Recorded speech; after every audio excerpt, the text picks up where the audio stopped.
Buy Black for Life. Buy Black for Life. Good evening. Good evening. Happy Wednesday to you all. We back again. The poets are back again. The kings are back again. Come on in. Let us know where you are watching from.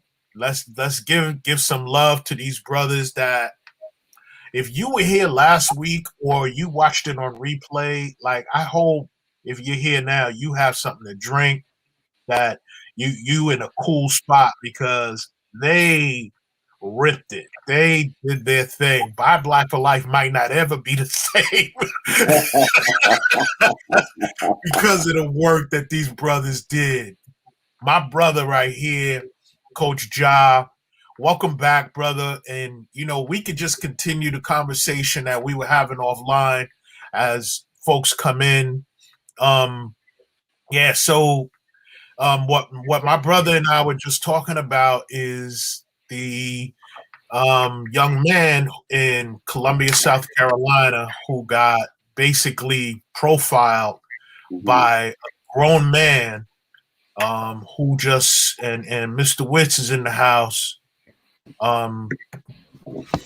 My brother, good evening. So he got profiled by this brother, this white man who basically was like, where do you live? Get out of this neighborhood. You're in the wrong neighborhood.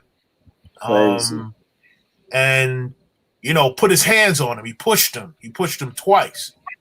But a few hours later, like I said, some real ones showed up on his lawn.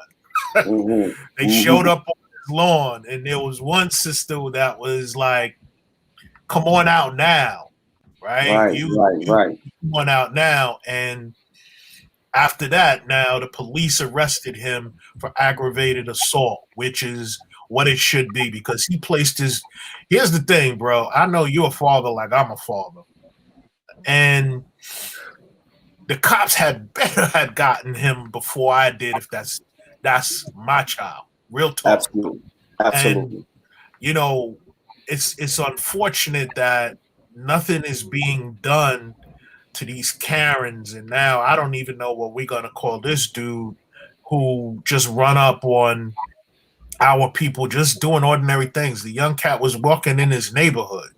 So when we show up, it looks really different when we show up. And they showed up thick, bro.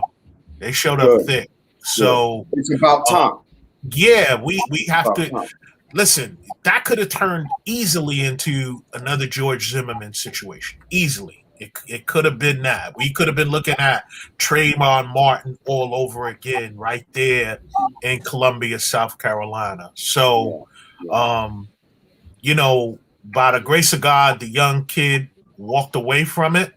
And let's see what happens with the justice system. But I do know his family is about to be really uncomfortable right now because everybody knows who he is. And that's the way it should be. Yes. Very uncomfortable.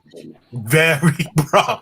Listen, he should be like looking out the window for the rest of his days, worrying about as he walks out the door, because that's a comfort that we don't have, right? We have to worry about ours, man.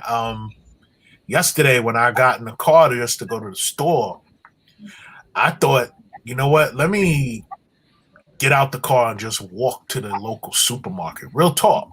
I mean, that was really in my mind after seeing what happened to the brother in Minnesota, man. I just was like, all right, because you just don't know. And as much as people think New York is a progressive city and all of that, nah, New York, I've seen some things, especially in November, that really shocked me in my own city. And I'm talking about flags for the former occupant of the White House in the neighborhood. That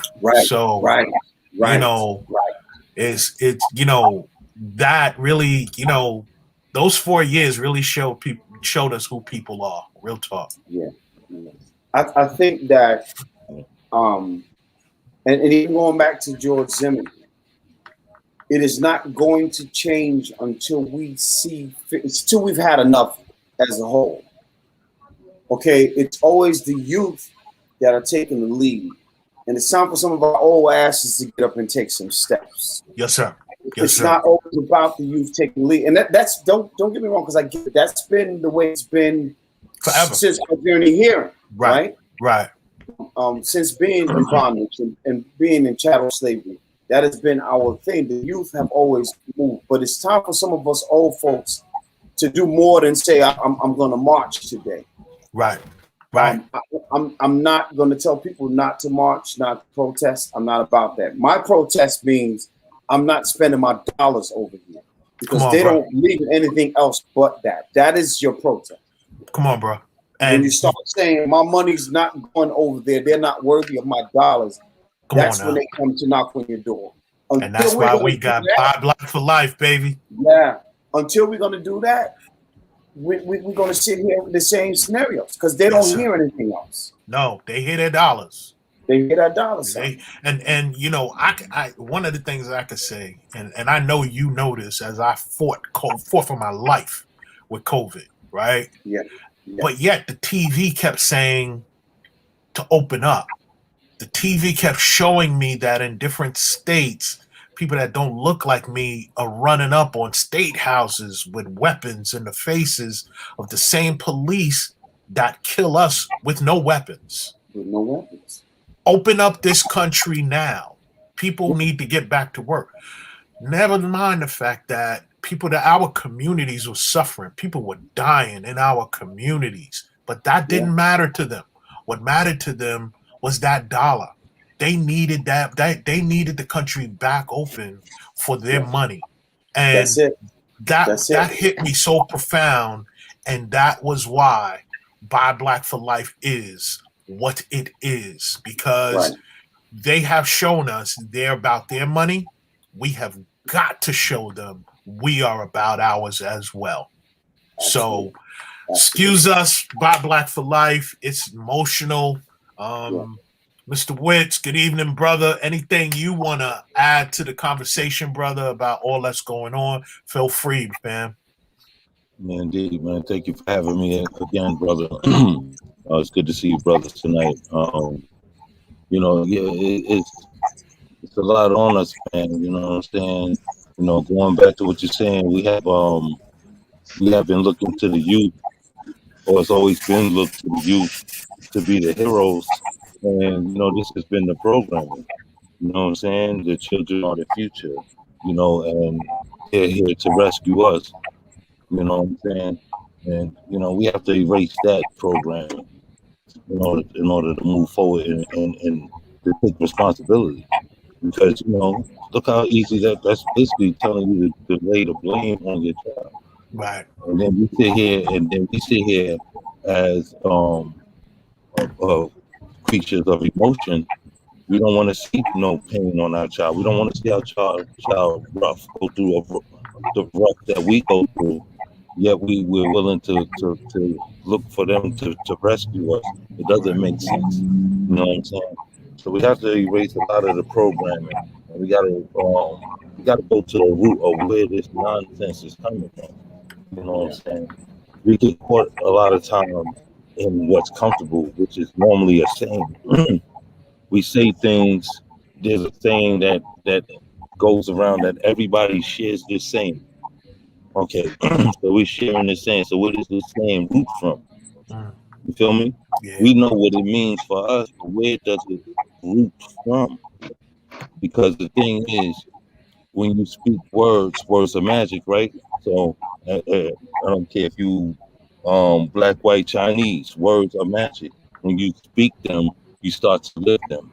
Yes. And so do others. You feel me? Yeah, bro. So if we're speaking anything, we need to know what the fuck we're talking about. Not what we mean by it, but what it actually means. Yes. What's up, AJ? AJ's in the house. Good evening, brother. What's up, man? Good. Man, my smart media. My smart media objects didn't want to be smart. But you here now. Don't worry about it, bro. That's the best way I can put it. That's the best way I can put it. We got the flame started, brother. So as long as you are here, welcome. And we just started off by talking about all that's going on, the death of Brother Dante in Minnesota. We still got the Chauvin trial going on. I don't know if you were able to see what happened in Columbia, South Carolina, with the young man who was racially profiled by a white man. This young man was racially profiled in his own neighborhood. It kind of reminded me of Trayvon Martin, that we got to see video of this actually happening. And one of the things I said is afterwards, some real ones showed up at this man's house. Real ones, right? And we all know who real ones are, right? Because what happened? I don't know. I didn't know anything about what happened. So the young man was just walking in his neighborhood, and his white man and his wife run up on him and basically say, "Man, where are you going? What are you doing in this neighborhood? You don't live here." And the young man is saying, "Nah, I live here. I live in this neighborhood." And they're like, "Well, where do you live? Get out of this neighborhood. You in the wrong place. You don't belong here." And basically they were like, "Well, where do you live?" And he was like, "Well, where's your house?" And they didn't want to tell him that. So it's that master mentality of, you have to show me and tell me that you belong. I don't have to tell you I belong. I'm not going to tell you where I live, but you are going to tell me where you live. And this young man, the white man pushed him as well, twice. Put his hands on. This kid was non-confrontational. The dude was a big dude. Put his hands on the kid. And hours later, people saw that, and they showed up at homeboy's house, right on his lawn. And hours after that, the police came and arrested this man for aggravated assault. He put his hands on a kid. Like, if I have a confrontation with a youngin', the first thing I'm gonna say is, "Where's the man in your life?" Because me and this man need to rap in your presence. Because a young man probably needs to see two grown men settling something in a peaceful and calm manner.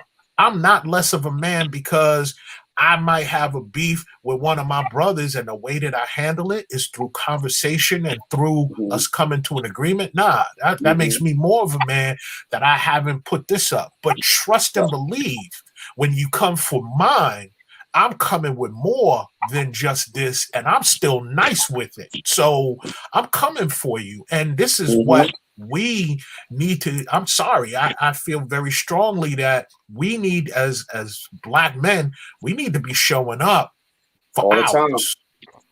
It's that simple. We have to start showing up for hours.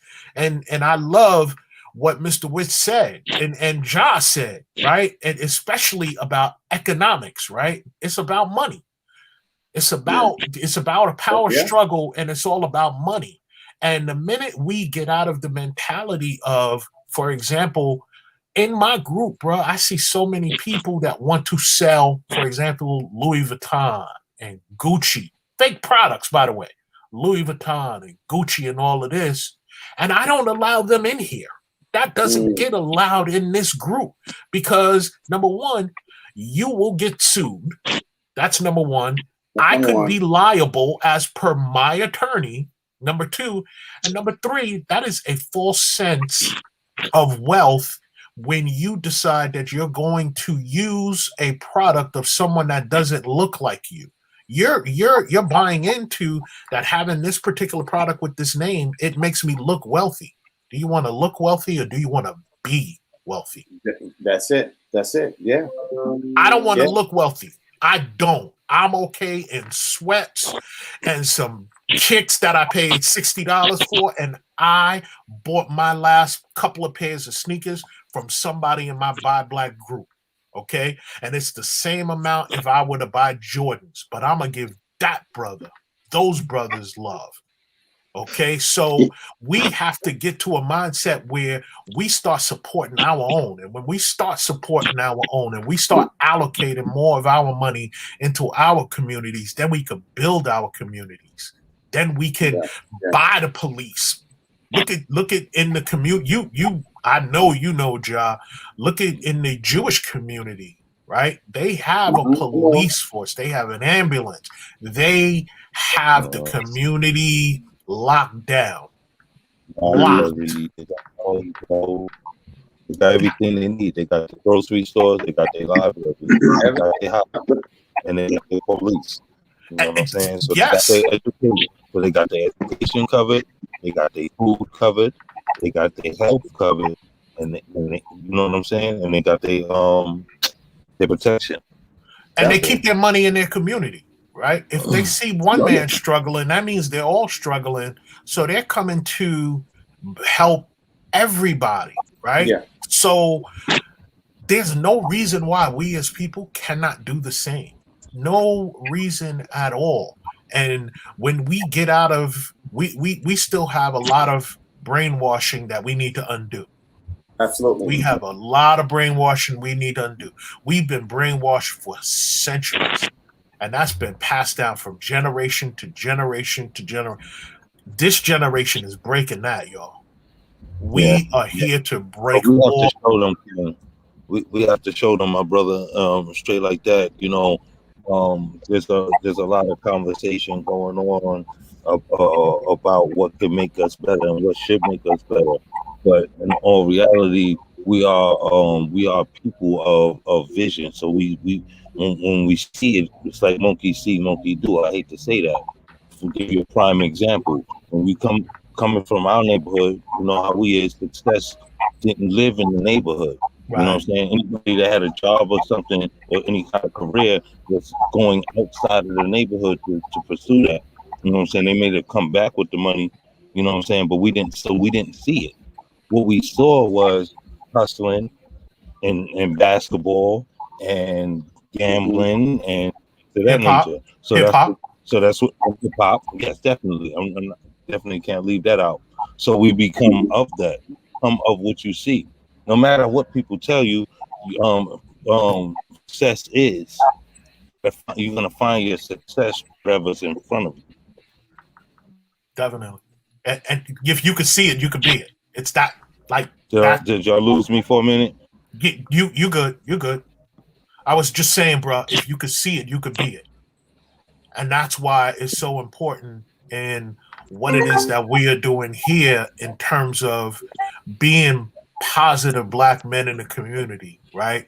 And showing our people, not just our young people, people of all ages, like we as Black men, we could get along, right? We as Black men, we could talk to each other, we could love on each other, we could support and uplift one another. So that's why the example that you talk about, Mr. Witz, is so important. And it's a mission I know of all of us here to be those examples to everybody, because I know folks is watching everything we do. And out of the other side, I know there's folks that are watching and waiting for us to mess up too. Oh yeah. Man, oh yeah, that, brother. I know that. I was glitching on it in there, but that was exactly what I was trying to hit on. If I keep glitching, let me know and I'll call back in on my phone. Cool. Okay. But yeah, definitely, brother. I definitely wanted to hit on that because that's it. You know what I'm saying? No matter how much you push for success, there's always going to be these obstacles and these ropes and restraints, so feel like they're pulling you and trying to keep you right where you at. You know what I'm saying? So you know, it's success ain't an easy track. It's not an easy journey for nobody. You know what I'm saying? But yeah, what this platform right here is a beginning step. You know, towards showing bringing forth these creations and building something solid for ourselves. That's what we have to do. Amen. We have to have our own realm for whatever it is we want to do, so that they can't sell us anymore. Right. You know what I'm saying? They selling us to us, and then we wonder, and we buying it. Right. We just buying the shit. Right. You know what I'm saying? Right. You know, as if we wouldn't buy it from each other right there in the neighborhood, though. Right. That's the problem. You know, we have to snap out of the villain being in a vehicle or being in the trunk, so to speak. You know what I'm saying? Yeah. You know, the devil image was always red. You know what I'm saying? But it became black. It became the darkest of night that they'd be scared of. So they scared from each other. You know what I'm saying? We have to escape that every time you come across your brother, he's coming at you with criminal intent. We have to. We have to get out of that, bro. We have to. I mean, and again, it's brothers like that sets that trend. Right? I don't care what anybody says. I don't care where anybody is. It's brothers like us that set that trend, and you know, being unabashedly unafraid to say, "Yo, I love you, brother." Right? I want my flowers on this side. I want my love on this side. I want people to say, "Yo, he was crazy. He was about it." But that dude made sure that he said he loved me. That's what I want. You know what I mean? And we have to, like, I was in a conversation where someone said that they posted something that said that a woman friend said that men crying makes that man soft. Yeah. Right. I wrote about that. You know, bro, I haven't been soft since maybe age 2 or 3. and I could show it, right? So, and I'm a crier. My wife can co-sign on. We were in a movie, and the movie got sad from minute 1. My wife didn't even look, handed me a tissue. She knew I was crying, right? But best believe if I need to show the hardness, yeah, it's coming. It's coming. So the strongest man or woman is that the one that can get in touch with their every emotion. You know what I'm saying? Emotions ain't by accident. You know, there's no by accident that you feel a certain way at a certain time. So you have to go through that. You have to deal with that. You know, it's the bottling up that make people sick. Man, you speaking to me, bro. You Because know, I had some old, like, think of the older cats, the older generation, right? That didn't have the outlets that we have. Right. They walked around angry. Like, I had an uncle, man, that when you were at the house, you had to play outside because if he was disturbed, it was on for an hour. So he had all that we deal with in terms of racism, right? He had it with no outlet in which to let it all out. So if you disturb that man's peace, I never want to be looked at like that. I never want my nieces, my nephews, by the grace of God, my grandchildren, to ever feel like, you know, Pop, he's just angry all the time. No, I'm coming with love, and I'm going to cry when I see you graduate from college, for example. I'm gonna cry with you when you scrape your knee, right? So I call it the redefinition of manhood because it is necessary. Yeah, I like that. It is so necessary. We're changing the narrative about manhood, and we're doing it right here. And brothers, like, I'm glad we got to unpack some stuff. Really, and it's always good to be able to unpack that stuff with brothers, man. So, I love my sisters, but it's a different conversation when you're having it amongst brothers. So, thank you, brothers. It's an honor to be here, bro. And like I said, we have so much work that we need to do. And it's one thing that I always say, and I want people to remember this. It just takes a little bit of change to make some change. If you find two dimes, now you have some extra change, and you probably get an extra jingle in your pocket. It just takes a little bit of change. And if we start to take 5 cents of change and 2 cents of change and 3 cents of change and 7. We start putting this change together, these little bit of change. Before you know it, we got a $100 bill, we got $1,000 coming in, we got $1 million coming in. We got people that we can put in office to do the things that we need done. Come on now. I want to say this, and I want people to listen to me carefully. Don't pick apart what I'm saying. But the reason why you have people arguing about what the LBGT community is doing is because they refuse to see the work that those people are doing. They're working. They are working politics. And it's working for them. And it goes all the way back to when the Ku Klux Klan was running this country without the black judges' robes, when they had the white sheets on, without the robes, right? Right. Without the blue suits. They said they want to get rid of 2 people, niggers and Jews. Well, the Jews decided we're going to go in the law and fix this. And they did. And that's why when you go through the Congress, you have so many Jewish names in Congress because they got together and decided, I'm going to run for office and change some things. And we have to get to the point where we decide we want to put Brother Johnson from on the corner in office so he can change some things. Right. And I'm not talking about the president. We don't got to think of, listen, if you can vote locally, you don't ever have to vote for a president again in your life. Preach that, bro. Because if you change your local cabinet, that office don't count that much. Yes, sir. They don't write the laws from there. They write the laws and bring them there. Yes. That's what we don't know in politics. Yes. Hey, they talk to me now. Talk to me. Well, that's what we're missing. I'm saying my conversation always start off on how we got to where we are. Mm-hmm. Come on. And I know it as children, Schoolhouse Rock told us how to make a bill. Yes, sir. Told us all these things that we learned, but we never applied it to anything. But see, we didn't understand they was telling us how to make this country home. Yes. Yeah. See, when President Obama was elected, only 61% of the black populace voted, and we were happy. We celebrated in the streets. 61%. So imagine. So we all played sports. Yes. I don't ever remember my coach telling me when we were going for the championship game, look, I need everybody to get a 61%. No, sir. No, sir. Ain't nobody ever been happy with 61%.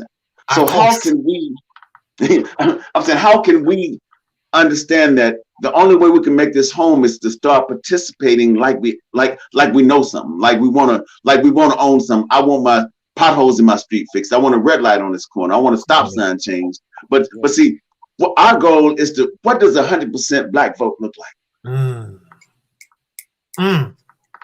Yeah, that part. I just want to see it. I'm saying, because it would scare the shit out of America. I just want to see. I'm saying, we don't have to vote for the same thing. No. We don't have to vote for the same person. No. But what if, what if, this is one question. What if we looked at our community, looked at the sheet on who's running for what, and made sure that no position on this next election, on this whole polling thing, was unopposed? That's because my thing is, when you see there's white people who ran for office got a GED. Yes, sir. They didn't have the qualifications for whatever it is they ran for. So when we know that I just need somebody that wants the things that I want, and we can vote for you in this position, let's make all these positions unopposed. So the fear of Trump for Republicans was that he was going to primary somebody. Mm-hmm. That only means that he's going to pick a candidate to run against you. Right. Which probably in your position, you was already unopposed. Mm-hmm. So how do we say that that's not a fear? The fear is that we're going to vote 100%. That's it. What you going to do for us? And I'm ready to start calling in some favors. We got who we got in office. Let's keep it real. Yeah. Right. We got who we got in office. Let's start calling in our favors. Let's start talking about our communities. Let's start talking about defunding the police. And I don't care. I keep hearing people say, use another word. I don't care what you think the word means, right? The bottom line is, if we allocate resources from the police to mental health professionals that could go out on calls when there is a mental health situation, instead of that person dying, that person will get the help that they need. Yeah. We can now take care of our elderly in our communities. We could have our young people have resources that they could go to, real resources after school or even summer programs. And here's the beauty of that. By having community policing, having them in the communities, those punks that are from Long Island that don't know nothing about Queens, Brooklyn, the Bronx, right?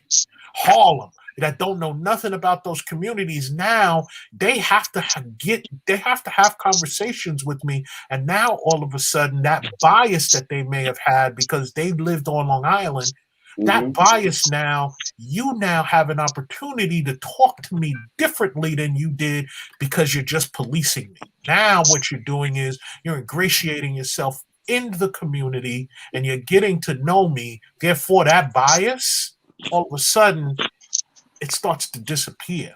Yeah. So what it does is it not only makes you as the policeman safe, it also makes me safe. Because you see me walking down the block, you might dap me up because, hey, Jerome, how's it going, bro? Because now you are part of the community. But why is it that they don't want that? Let's keep it real. I think the main problem is, like you talked a long time ago, economics. See, when we understand that it doesn't matter which community, borough, hood that you live in, how do you sustain the area around you? Yes. Because see, there used to be, everybody talk about redlining and railroad tracks, where we understood that across the railroad tracks it was redline, but all the businesses we had across the railroad track were ours. Yes. That's how we maintained our community. You had maybe it was a church that had a barbershop, maybe it was somebody else that had a laundromat, but it was all in the same block, the little store. You could go, and if you ain't got no money, say, look, I get paid on Friday. This is what I need for my family for the rest of the week. Hey, sign the paper, we got you. And that was the neighborhood credit. Yes. Yeah. So now we got, when those stores left, when they removed the railroad tracks and the red line, they sold those stores to somebody that came from another country that had 0% home. Yes, that's right. And they did not care where they were. They just cared about money. So they would follow you around the store because they felt like, I heard you steal. Not just you, anybody that came in that looked like you steal. Right. I heard you up to no good. I can't have you standing in front of my business, when before this is our block. Right. You be in front of the barbershop laughing and talking. You got the pie man coming by. You got the CD and DVD man coming to the store. You got the T-shirt man standing outside. So what you want? It's coming to the barbershop. Right. Man. But now we ain't got nowhere to go. Nowhere to go sell our wares. Nowhere to understand where we find community. Right. See, we used to be able to find community in our community. But now in the places we live, it's called the hood. It's not a community no more. We don't know where to find community. Talk that, bro. And AJ, I'm going to add to that. A lot of the problem is, you know where they get those ideas about us from? It ain't just the news. It's because we say it in our music. We say it in our movies. Come on, bro. And these movies go all across the world. Come on, bro. I look at, and I'm going to get on Ice Cube again. In Barbershop, he had such an entertainer say that Rosa Parks ain't doing nothing but sit her big ass down. That's what he said in the movie. Yes, sir. I know that that's the crime. But what happens when Sue Young hears that and then she comes here? She don't have no respect for Rosa Parks because you said all she did was sit her ass down. Correct. So it's things like that. It stays in the music. It stays in the movies. It stays in all of the things that we put out here, and that's what represent us. Because that's what goes on. Whose dollars are paying them to say that? That's exactly my point. Exactly the point I'm getting. Yeah, because you know who the dollars are. Yes, they're not gonna pay you to say positive things about us. No, they're not gonna tell you. They're not gonna pay you to say what we have going on positive. Who's running what? Who's running for alderman? Who's the city councilman? Who's this person on this block that's fighting to get your streets changed, to get this park cleaned up, to get the basketball court with some rims and some goals and some nets on it? And ain't nobody gonna say nothing about that. Bro, I just drove. It's so funny you say that.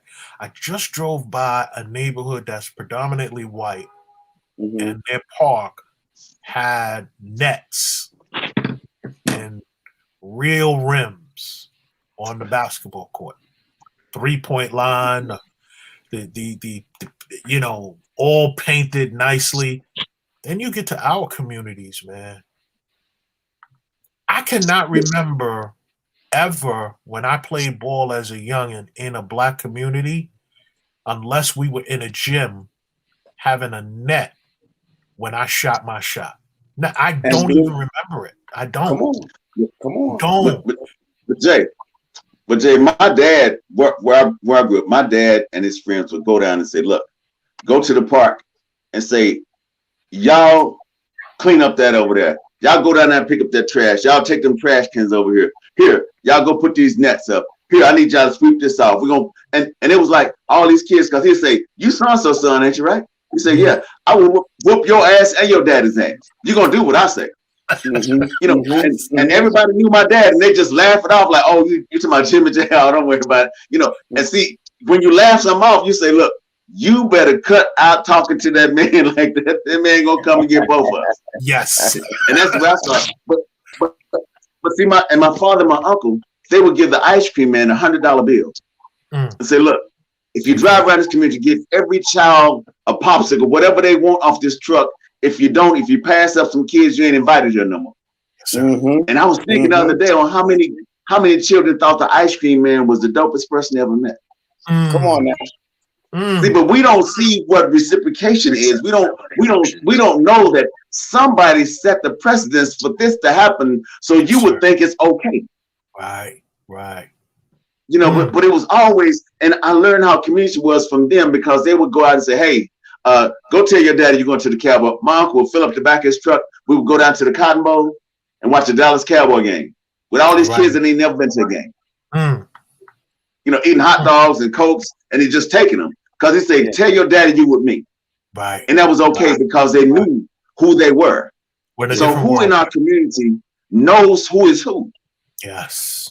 Have you introduced yourself to your neighbors? Do your neighbors trust you with their kids? Can you tell their kids something and their kids will go home and say, yo, Mr. Houston told you that? Yes. Well, you need to pay attention. Yes. Because when the parents know that you're about who you are, they won't question what you say. They say, if he said it, act like it's the Bible. It's so. Yes. You know, God said it, and it's so. Just let it be. You know, because until we begin to be what we say and do what we say, and for other people to see, because you was talking about how people watch us. Yes. See, you have to understand that people will watch you at the most inopportune time, the time you decide to go against what you've told yourself you're going to do, and that's all they're going to remember.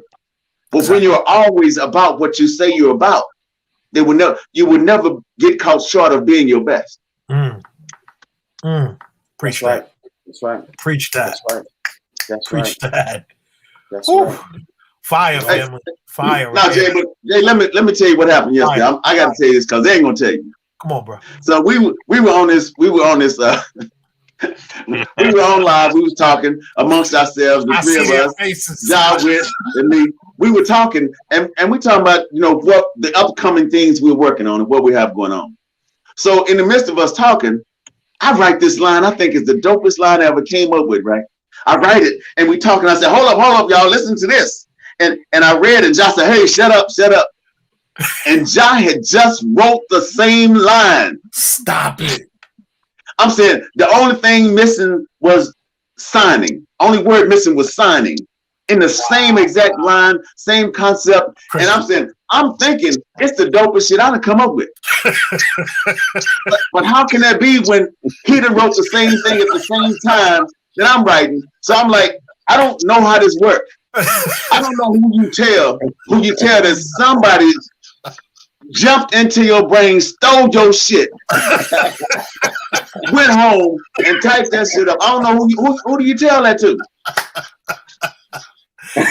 Oh man, I love it. That was amazing.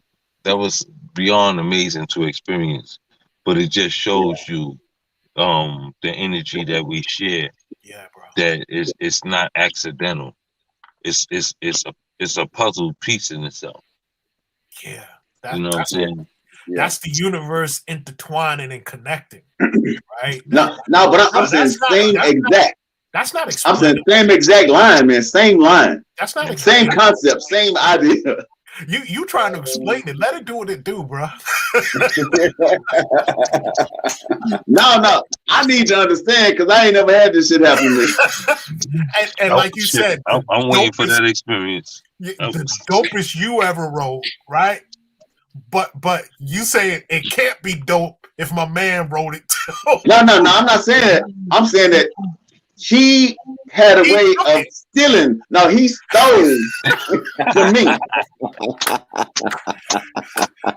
I'm trying to see if he left fingerprints or if there's some toe prints in my room or there has to be some remnant of him appearing in this place right here. Bro, get that man back his wallet, man. John, get that man back his wallet, bro. Man. Oh man! Blew my mind. I'm saying we had to stop. We had to stop and talk about that for a minute. Like, hey, I don't know. Oh, If I didn't have it recorded, I don't think nobody would believe us. Run him back his wallet, John, please. I mean, get that man back. Listen, I was riding his brainwave like I was surfing. I'm gonna tell you what was funny about the whole situation. You had to see AJ face after the fact. Because he was looking at the screen, then he looked at his paper like his mouth was open. He was like, you know, like something like, how the hell did that just happen just now? You know, man, that whole experience was hilarious, bro. I'm trying to tell you, we laughed about 10 minutes behind that. I love it. But, and Jay, the concept was, okay, so we're working on what we're talking about now, talking about all the situations with the Chauvin trial and how they consistently take our lives and have an excuse for it. Yes, sir. A taser, it should have been a taser, not a gun. You know, all these things that we know it's just an excuse that you made up. But it was saying, it was basically saying, what if police leave the precinct with a pocket full of signed death certificates? And I wrote that, and he wrote that at the same time. That's genius. That's genius at work. I ain't had nothing to do with that. Now, I wrote that, and he wrote that at the same time. But that's genius at work. Let's be clear. That's genius. And we weren't even talking about this. We weren't on the subject. Man. I'm saying we weren't talking about that. I said, ooh, let me write. Ooh, goddamn.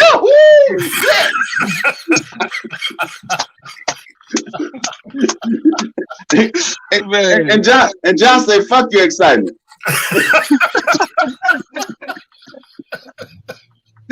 Say why are you so excited about my shit? Oh man. Hold on a second. Hold on. John, you just should have held up his wallet, bro. Man. Just hold up his wallet, his pen, and his pad. Just hold it up. AJ said, I can't use it no more. He said, hold on. I'm sitting here trying to figure out how do I change it and make it mine again. I knew it was on his mind when he called me again about it today. We talked about it again. And man, you gotta tell everything, man. You gotta tell everything. Look, that motherfucker, that sentence had dreads. AJ was trying to give it a fade. He was like, what?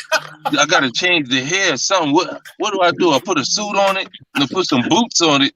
And he said, how do I claim this again? What happened? Oh, man. I love it. I'm looking at him. I said, both of y'all use it. He's like, but I can't. I can't use it. Come on, right. Man, that boy. So AJ, did you use it, brother, or did you just like move on to the next joint? No. But what it is I'm stuck in this poem. Got it.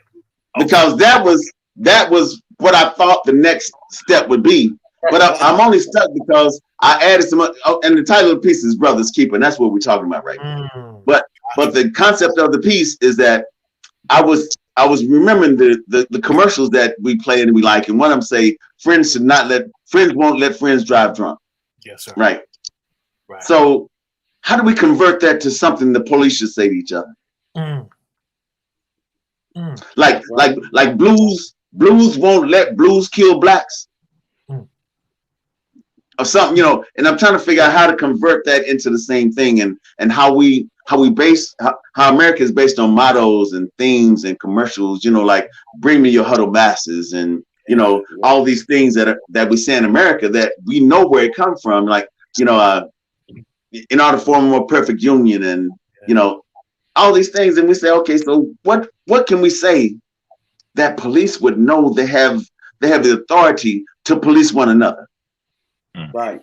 Well, See, if police start policing police, if police start policing police, we won't have no problem. I'm gonna drop. But every time you look up, say again. I'm gonna drop something on you, right? Okay. Because I'm from the streets, right?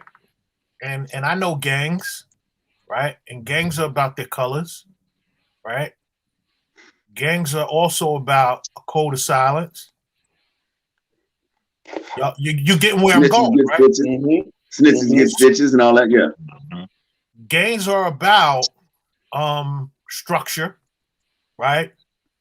And no matter what it is that you did to me, even if you got different colors, I'm not going to snitch on you. Yeah. We witnessed police standing by and doing nothing. We know police have come together, and on their police report, they make sure it all says the same thing, the same lie. They wrote it while drinking a beer. So let's keep it real. If you experience police, I'm talking about real police, and it's beyond the traffic stop police. You know what I'm saying? But even them, because they're in them, they're hidden within them. Yes. You know what I'm saying? Yes. But if you experience a real officer, your take on because you have people thinking that somebody deserved to die. If this people acted like, oh well, he should have complied and this, that, and the third. That's their go-to. People have that emotion. You know what I'm saying? And those are the people who haven't really experienced. They haven't been on the other side of a real police officer, like that sergeant that was stopped, that police sergeant. That military sergeant that was stopped. Yeah, they pepper sprayed him. Lieutenant. Yeah, a lieutenant. Excuse me, Yeah. lieutenant. Right. Supposedly they fired that officer, or whatever. You know what I'm saying? I understand. You take them from the job, but what kind of redemption is made? What kind of healing is done? What kind of mental lesson are you teaching them to give them the refinement that they need? Because if a criminal doing a criminal act go to jail because they need refinement, and that's the refinement, so what's the refinement that they're getting? You understand what I'm saying? Mm-hmm. So I know New York quite a few years ago, and I don't know if you brothers knew this. One of the things, and this is about that money, one of the things that we had the ability to vote on is if a police officer in doing their jobs commit a crime, they can have their pension taken away. It passed overwhelmingly here in New York. Wow. But see, I'm saying just like in Chicago was the first state that said, look, we're not doing bail no more. Correct. So when they start changing, see, America has been based on, a lot of people don't understand what this started with General Granger. When General Granger went to Texas with his army and freed the slaves that Texas already knew they were free, there was just nobody to uphold the agreement that the slaves were free. Yes. So General Granger came in and said, look, you need to let these people go, but they can't be ain't no idleness. They can't be sitting around. If they stop and waver, you can arrest them again for loitering. Wow. Right. So Texas created this law and arrested the same people that left, because if you've been on one place for all these generations and they say you're free, where you going? That's all you know. Which direction you're walking? Because when they said 40 acres a mule and $100, everybody wasn't giving that. Right. So and people don't understand that the $100 was necessary because you can have 40 acres of mule and no money to buy feed, no money to buy seeds, and you will still fail. Yes. Again, that's part of the brainwashing that was done to us.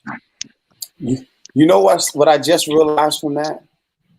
They give you $100, but if I'm not mistaken, you had to have $200 worth of property in order for you to vote. Correct. So we made sure we'll give you 100. Yes. But we're not even going to praise your land enough to give you the right to vote. I just heard that when you said that. Can you imagine? But let's take it back to that, right?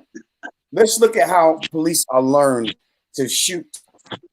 The target is black. Their bullseye is black. Even if it's a white face, it's outlined by black ink.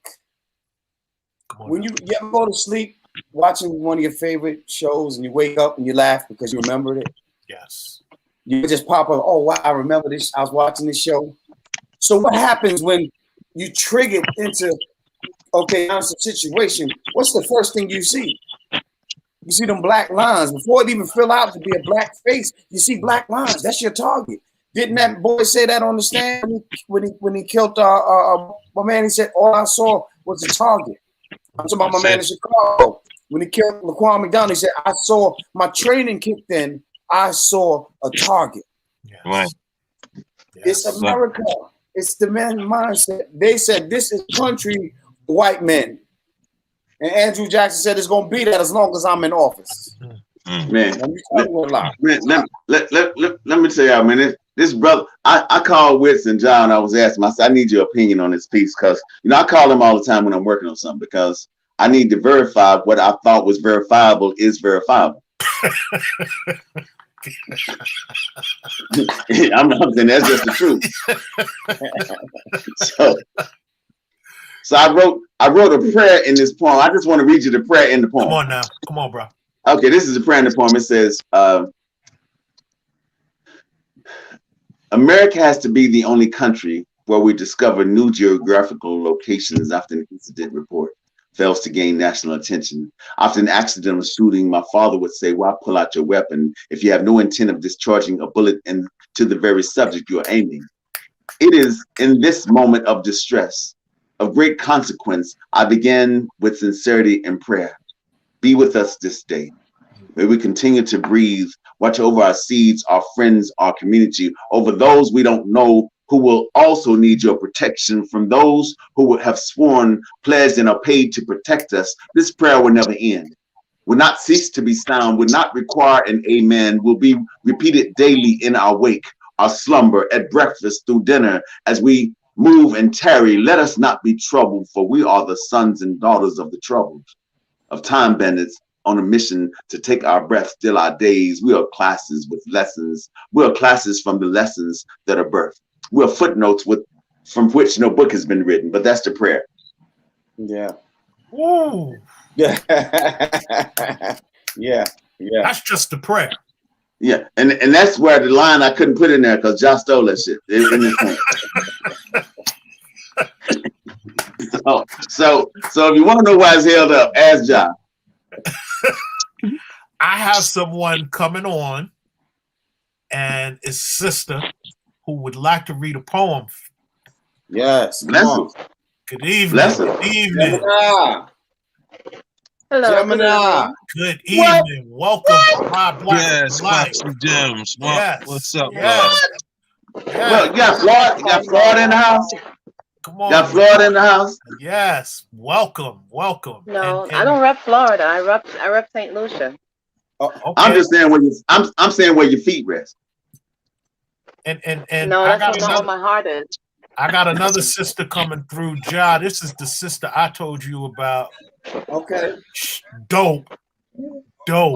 Like, and I see. Listen, they coming through, y'all. Yeah. Let's go. You're in the building too. Let's go. Let's go. It's on fire now. Let's go. So I didn't know I was supposed to be here. Well, you supposed to be here. yes. Thank you. You supposed Thank to y'all be for here. answering those planes. I send those kites out. I appreciate y'all coming through. Yes, thank you. Welcome to Buy Anytime. Black for Life. I don't know Thanks, if any of you queens or members of our group, but we about that for our people. We uplift and support Black-owned businesses, And in this National Poetry Month, I'm giving the mic to you poets. So I'm gonna allow any one of you sisters who are ready to drop some words for us whenever any of you are ready. Please do. Well, I'm ready. Come on, Karen.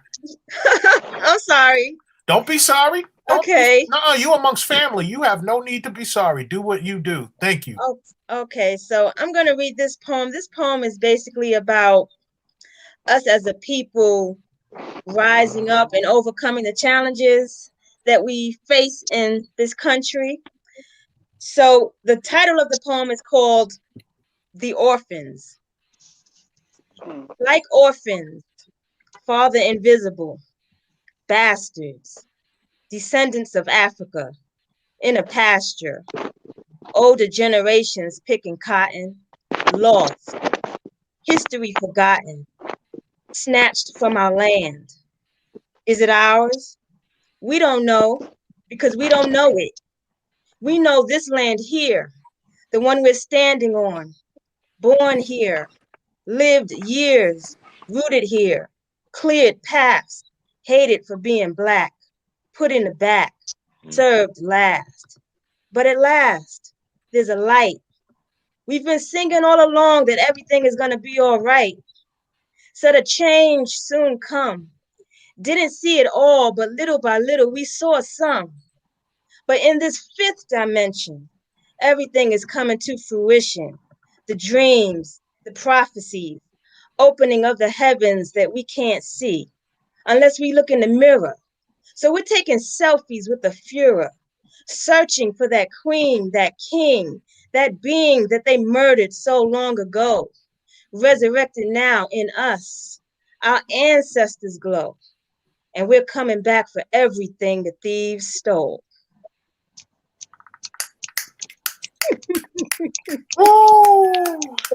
Amen. Thank you. Amen. You better talk that, Queen. Thank you. Man, Thank you. fire. I knew she belonged, bro. I knew she belonged. Let me get that. Yeah. Thank Gemini Fox.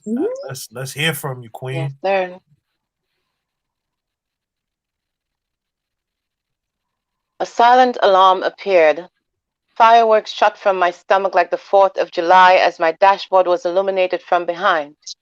But this is what we all fear. To become possible prey in the sights of a predator that has no natural enemy, save for himself. The spotlight illuminated my car like the sun had risen in my face. He stalked towards my driver's side, pierced me with the shooting star in his hand, focused at my third eye. He spoke. Where are you going so quickly, ma'am? The sun is setting, sir. What does that have to do with anything? The sun is setting, sir, I repeated. The sun is setting, and I'm afraid that my shadow will blend into something that looks a little bit more menacing. My golden brown cannot be seen without the sun's rays. I know that I need to be inside with my children, inside with the false hope of this being safety, but this is where my family is. And if we must be taken down, I'd rather us be taken down together, the entire tribe, not hunted, not stalked, not one at a time with the others, waiting to see who will come home. The sun is setting, sir, and I want to go in. Hide my blackness in my own little dark corner of the world, the apartment that I pay for with its dead-end job. So, when the fireworks illuminate the outside of our sanctuary, I can cower together in the presence of my children. So please, here is my license, my registration, my mother's name, my grandmother's name, the names of my children, including my son who is deceased already. I do not want to see him yet.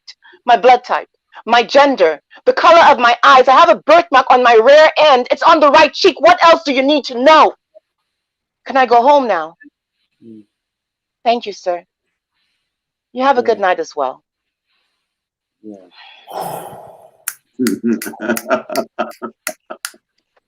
Oh, wow. Oh, man, the imagery, right? Yeah, absolutely. Man, I'm feeling that. Thank you, Queen. You're welcome. Shadenia, am I saying your name right, sister?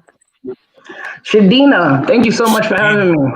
Thank you for being here. I'm looking forward to some more fire. Let's go. He is dying in his skin, tired of running for his life in the white man's imagination. There's a target on his back and a price on his head. There's a hand over his mouth. They won't think twice when he's dead. There's no room in this America for the black boy to cry, left outside in the cold where storms go to calm and butterflies go to die. There's a target on his back with a price on his head. There's a hand over his mouth. They won't think twice when he's dead. His blood, a symbol of patriotism for the land. Hold our boys behind bars for years so that they see a man on the stand. He is a man. He is a black man. He is a man. He is human. There's a target on his back and a price on his head. There's a hand over his mouth. They won't think twice when he's dead. They won't think twice when he's dead. They don't blink twice when we're dead. Don't be threatened by his presence. Be mad at me for I gave him the skin. He is dying and I am to blame. He is only young and innocent. There's a target on my back, but a price on his masculinity. There's a hand over his mouth. He can't speak, but I can't breathe. Protect my son from this America, for he is dying in his skin. Tired of worrying about our sons in the white man's imagination. There is worry in my soul, tears in my eyes, cigarettes on my nightstands, Bibles by my bedside. There's no room in this America for the black mother to mourn after being ripped apart from her newborn. Now run, little black child, run out of your skin. Run until your little feet land on joy and freedom. There are ancestors that stand behind you and a crown on your head. Keep that smile on your mouth and live in black boy magic instead. Thank you. Come on. Nice. Queens. Right. Queens out here representing. Repping. Thank you.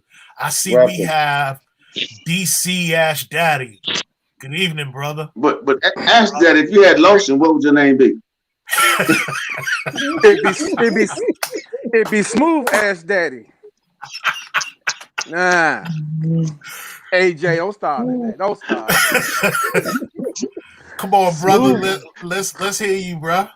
Okay. Mike's yours. This floor, where so many lives was confirmed, so many careers launched, where courage was challenged. The wood you stand on was not born this way. For once it was a tree, tall and free. No, it didn't start life as a floor, but it saw people pulled out of doors. Some beaten bare, while others dared to stare. Some hung from ropes.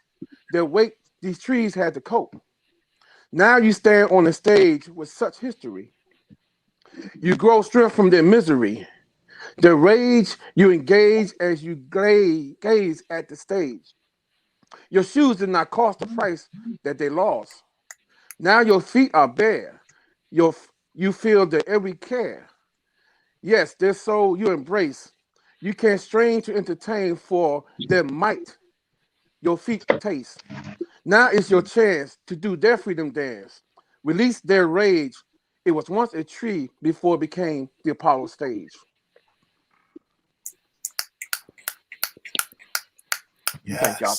Thank y'all. Yes. Woo. Ash Man. Daddy. Right. Hey, my Witz, what you got, bro? You up, bro? I got you, King.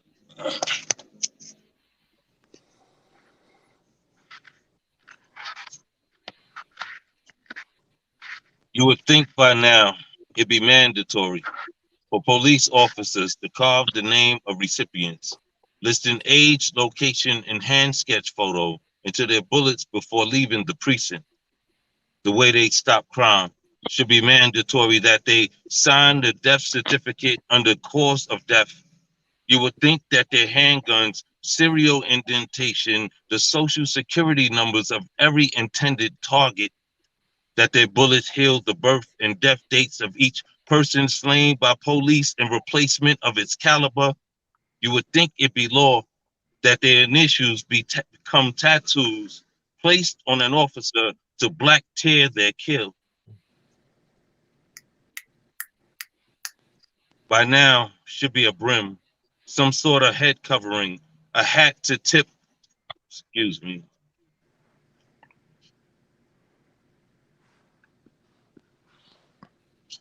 Getting interruptions, let me cut those off. That's okay, bro. We with you. Let me go back, forgive me, y'all. We with you, brother. You would think by now it'd be mandatory for police officers to carve the name of recipients, listing age, location, and hand sketch photo into their bullets before leaving the precinct. The way they stop crime should be mandatory that they sign the death certificate under cause of death. You would think that their handguns, serial indentation, the social security numbers of every intended target, that their bullets healed the birth and death dates of each person slain by police in replacement of his caliber. You would think it be law that their initials become tattoos placed on an officer to black tear their kill. By now should be a brim, some sort of head covering, a hat to tip, I killed a nigger before. Must be written criteria to verify their body cameras consistently shoot from an indeterminable angle. You know the way they shoot and leave us to determine whether or not the victim made a wrong move.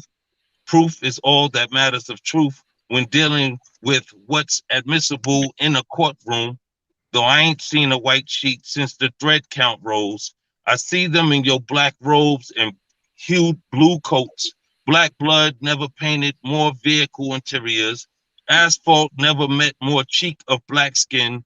Lately never met more death to our melanin. You don't need a tree to ornament a black man no more. They're not swinging whips to be captured runaway. They will shoot you dead sitting non-compliant. You can get shot in the back while running away. You would think they'd name officer issued black pistols African and Arabic names by now. The way that they find their purpose in black execution, you would think that their ink pens were full of melanin. How every police report becomes a black boy eulogy. Every encounter, every call for help, every stop and frisk, every news court case, every time they show up, every traffic stop could stop a black behind the wheel, life from being more than a martyr for another judge in blue jacket. You would think that Black Lives Matter, loss and property to steal, be written procedure by now. Come on now. Hey, Jay, come on, bro. Well, let me visit this right here. Still black. Sure. Visit this. Let me find this page right here. I was ready. What was it? Because I was gonna read something different, but I got you. This is my appropriation for the day anyway. Coffee. A good picker can pick somewhere between 100 and 200 pounds of coffee per day. Imagine how difficult it must have been to pick your purchase through 7 layers of skin. Melanin has to be the hardest substance to see through light, dark, brown, tan, chocolate. Coffee is packed and shipped in jute bags, a natural fiber made from the outer stem of the skin of a jute plant. Slaves were packed in ships in bags of skin, the natural covering given by the Most High, necessary to keep our muscles intact and our bones warm. 69 kilograms compared to 152 pounds. It only matters how close they were when forced into the cargo hold of whatever vessel used to transport them to a new shore. How can you tell the difference between black coffee and black bodies when they're both shipped the same way? Coffee is said to be the best part of waking up. Slaves were waking up before the best part of the day. Before Folgers, Starbucks, Maxwell House, before darkness, before day, before time was right. Someday soon, very soon, America will have an equal amount of weight in black coffee and black bodies consumed per year by the populace and police. No justice, no justice. We have to wonder if peace has ever been a naturalized citizen. Ever visited these shores with the intent of staying, if peace even remained after the smoke of cannons cleared, after the last sword was sheathed, last musket fired, last revolution, final separation of church and state, the waving of the white flag between Confederates and North, after hate and hangings, after whites only, fear of blacks voting, separation of black men and family. It is always shoot, kill, investigate, vacation. Shoot, kill, investigate, vacation. How many shots?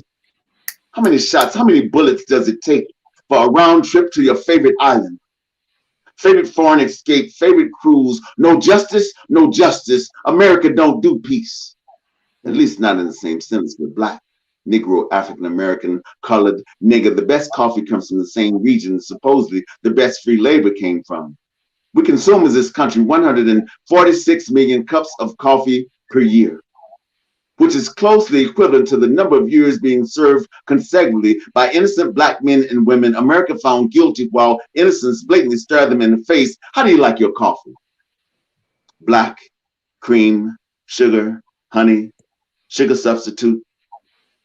There are no substitutes for missing sons and fathers. Ain't no sweet taking of innocent lives. Most police like their coffee black with ice. That way the blood doesn't flow. Death and murder can be so messy sometimes. Most police like their coffee warmed, poured slowly in the middle of streets and parking lots, like their coffee pressed hard against knees, ground deep into sidewalks, concrete, 7 shots in the back, cold with little or no movement, like their blacks in the clouds or hidden 6 feet under dirt, like their coffee severed from the vine, ripped from the family tree it came from. Imagine wasting a hot cup of coffee on your clean white shirt. Some stains are not removable. Fresh blood on clean blue uniform, blood spilled on cell phone videos. You can't get that shit off. Have you ever asked yourself, where does the billions of dollars go in an industry that makes so much? You have to wonder how a conversation about coffee can transport us to color, race, culture, profits, to a hood with no neighbor in it. How do you like your coffee? These days, I think I'll just drink tea. Yes, sir. Yes, sir. Yes, sir. Ja, it's your world, brother. How do I give up my gems? The seeds I once endured a 9-month incubation, I'm going to have to fight now. Seek a challenge that shouldn't belong to me. God, I know you see me. Hear every screaming prayer I've belted over my tongue, cries that told my eyes what their purpose was. How did we get here? Hurting in a place that only knows love. This quivering lip has become permanent. These shaking has found a home in my person. I didn't ask for this. But what am I supposed to do now? After this murder? Now that this blue coat became an undertaker, a gang member, renegade and protected by silence, what am I supposed to do? Now that he's taken my angel, my baby found his way back to your arms, I had so much to say. Love that needed a pincushion, love that's screaming to find his affections. How am I supposed to love a tombstone? Stare into an empty chair, his favorite chair, the one that once spilled milk and I haven't fixed his bed yet. Haven't opened the curtains. I don't even let the sun touch his pillow. What am I supposed to do now? Can't listen to Luther. Eddie and I now share the same loss. Old school reminds me of the love I've lost, the pain we share from opposite sides of parenting. How am I supposed to love a grave site? Spending birthdays in muddy grass and covered caskets. I can't even share private time with my boy. Can't speak to him in a bedroom at the kitchen table. Holidays are going to feel like burials now. Like I'm putting myself back into a chamber. I gotta relive that phone call.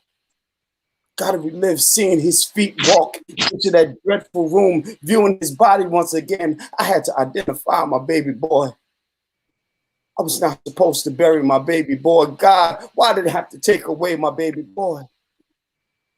I handed him back to you without saying I love you. How am I supposed to love a tombstone? Roses. See, I love flowers. When everyone flowers remind me of my favorite seed, how am I supposed to love a tombstone? God, I can't handle these nightmares. Hell, I don't even want to sleep no more. Laughs feel like I'm cheating on my baby, like I'm forgetting to say his name. So I write it down every day. Push my pen, hoping it could jumpstart his heartbeat. How am I supposed to love a tombstone? I gave that hug to him. I had to give back. I ain't trying to be ungrateful, but I can't even love the same. My heart doesn't belong in my chest anymore. I don't know this person I've become. Can't measure every tone that I've once known. I breathe knowing ain't no tomorrows for my baby boy. Dear God, I don't know. And maybe you can't tell me. But I'm trying to find out today. How am I supposed to love a tombstone?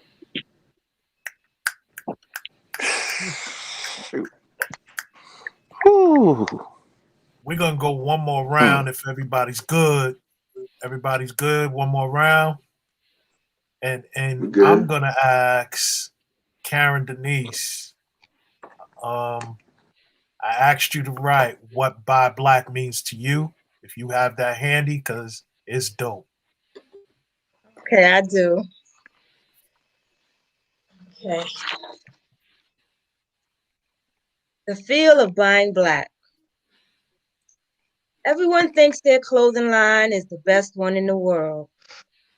And everyone thinks their lashes have the most sex appeal. Everyone thinks their candle is the sweetest thing, and that their logos depict the dopest scenes. And you know what? Your clothing line is the best one in the world. And those lashes flatter you, the most gorgeous girl. Your candle emits the loveliest scent. So light it bright. Let it spotlight the logo artist's grandest pick. For we all are heaven sent. Although we were told that we weren't meant to be, to succeed, and made to believe that we weren't good enough. I'm talking about blacks. I'm talking about us. Grew up not having enough, always wanting more while feeling less, lied to, denied, and stressed, yet whole time blessed. And so now here we are at the pop shop, at the market, online, shining like stars. We're bosses and entrepreneurs, professionals and leaders, entertainers, book writers, readers, models, photographers, creators, travelers, doctors, teachers, designers. With our money, we were kinder to society, so generous. But now it's our turn, yes. It's all about us, our culture, our time. We're wearing each other's brand while looking so fine. Typing invoices with newly manicured nails, stepping in self-designed kicks to go ship orders in the mail, batting those pretty lashes as we shop each other's line. We reap what we grind, with money forever multiplying and circulating amongst our kind. It feels good to buy black. Woo. Fire. Yeah. Man.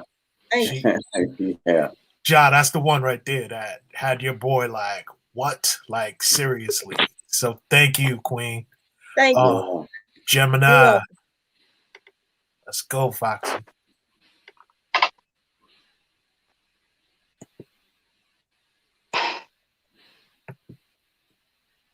My apologies. I'm in two minds about what to share. That's okay. So I'll share this one. Are you on a diet?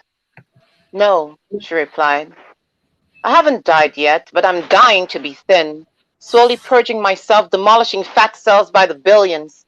I geyser every single morsel of disgusting food that touches my lips. My stomach is white glove clean.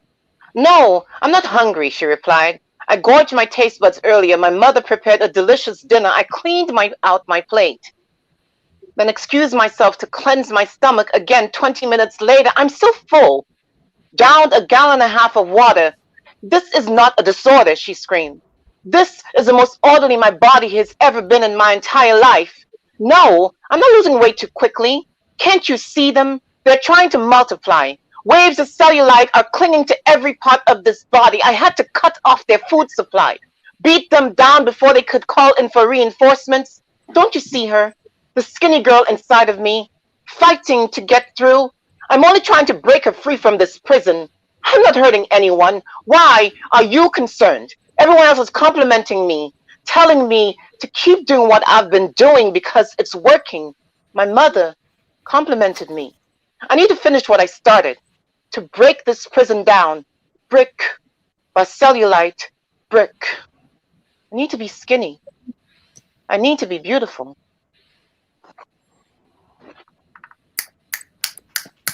Thank you. Fire. The fire. Awesome. Shadina. That's an anthem for a lot of women right now. Yeah, yeah. And just so you queens know, we love our women just the way y'all are. Real talk. Real talk. Like, do you? Yeah. Thank you so much. I am honored to share the screen with such amazing poets. Whoa. 9 in church, 4 fresh off the playground, 3 on the south floor, too many uncounted for, and now 1 in front of the convenience store. I wrapped arms with a Muslim and cried the Black Holocaust away. Listen to the secret prayers that dripped off mothers' lips as they sent their sons out as to play. Lord, there's black on black, blue on black, blacks being attacked because of a shade. All I ask is that you bring your sons home safe. It's in your name we pray, Ashe, Ashe. I locked eyes with the brown-skinned girl on the train, wondering if, like me, she was riding this F train to get away. I hope that this train might turn into a plane. I mean, could real freedom be just 2 stops away? Oh, shit. American Airlines always has delayed. I mean, I pledge allegiance to a flag in a country that's never been united. And all this land for which it stands was built off the blood of slave hands. Indian soil on Christopher Columbus' land, and rightfully so. In a country where killing black men isn't against the law. Young brothers being harassed, but they don't know what for. Make America great again, but excuse our flaws. Liberty and justice for all.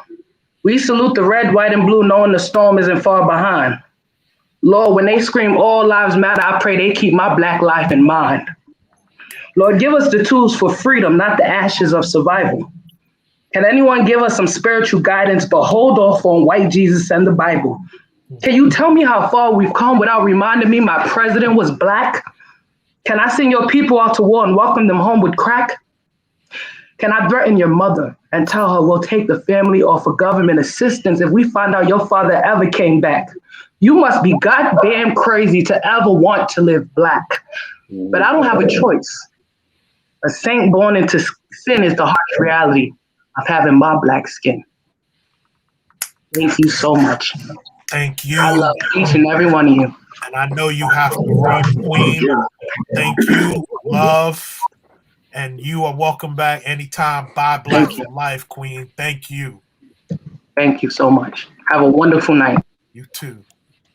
Thank you. DC Daddy. Yeah. Ooh, I gotta follow It's that. fire. Okay. Okay. It's fire. Maybe I should change. I'm gonna go with this one. All right. He went to visit old friends. Been a year since the last trip. The weather is warm, so time surely will slip. As the memory flows, deeper they reminisce. It looks like the day they met, when they became fast friends, happy and content. Dispatched to a jungle land, completing a mission was all there was to understand. Laughing at the good times when they was at rest. Music playing, joking and dancing, that time was the best. Letters from home, heavy, with pictures within. They knew when it was a Dear John letter, for it was 1 page thin. Night watch was dark at the stand finish line. Bugs biting, wind shaking trees, roots, and tree vines. Memories keep flying while he stands tall.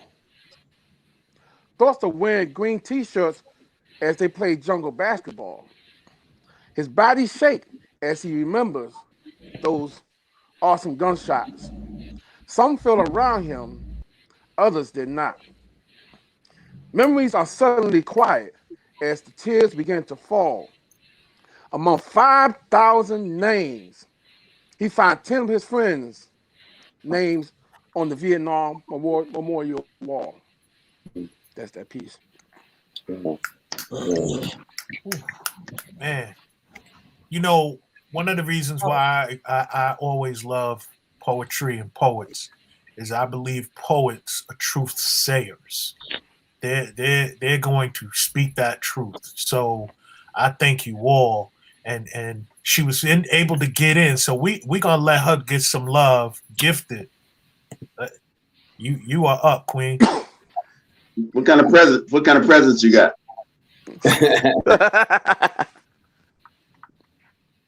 You're on mute, Queen. Oh, is that better? That's much better. Thank you. Welcome. Thank you. Thank you for having me. I think it was AJ that said, what gifts do I have? I have the gift of gab. Come on now. We all do up in here, trust me. All right.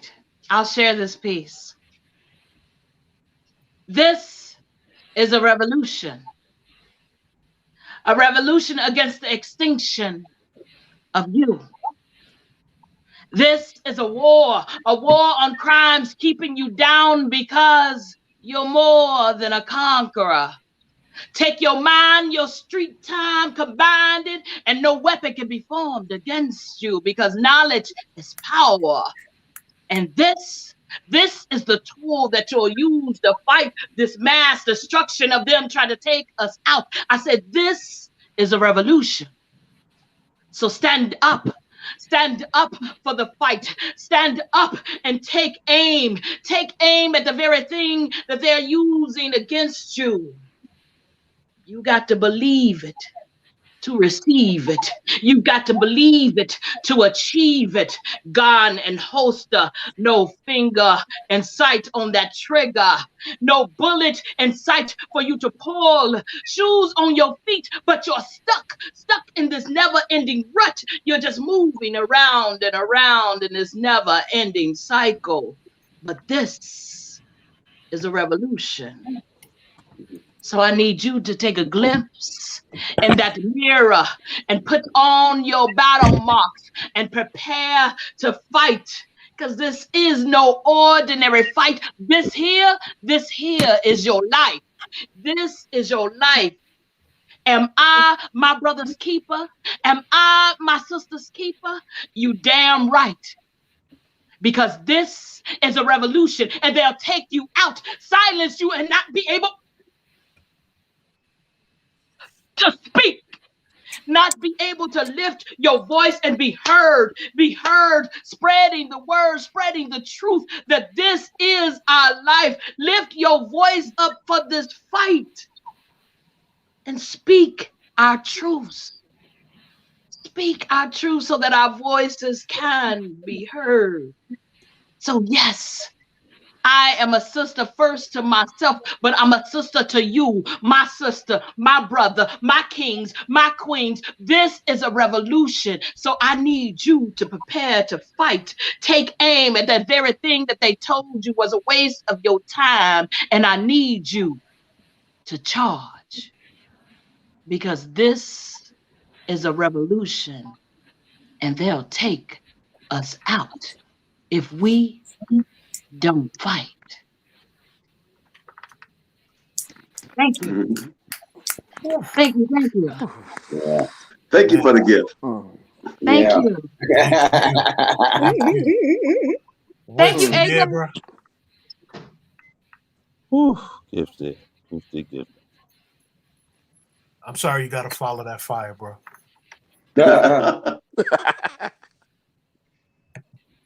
Funny how love loss of a young lady make you want to change your batting average, make an athlete out of you, when all you know is win. But an L can push you.